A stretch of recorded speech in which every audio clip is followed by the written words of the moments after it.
নির্মল কুমারী মহামানবীশকে লিখেছেন, নিজেকে নিজের থেকে ছাড়িয়ে নেবার নৈর্বক্তিকতার সাধনা তাকে জারি রাখতে হয়েছে আজীবন।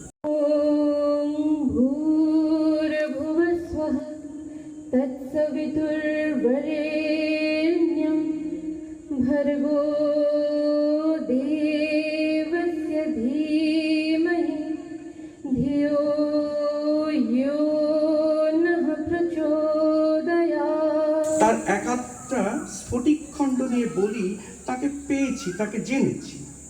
পাওয়া না পাওয়ার লুকোচুরির এই খেলাটা কিন্তু দিব্য চলতে থাকে অনুক্ষণ। যেমন বিদায় দেহ ক্ষম আমায় ভাই, কাজের পথে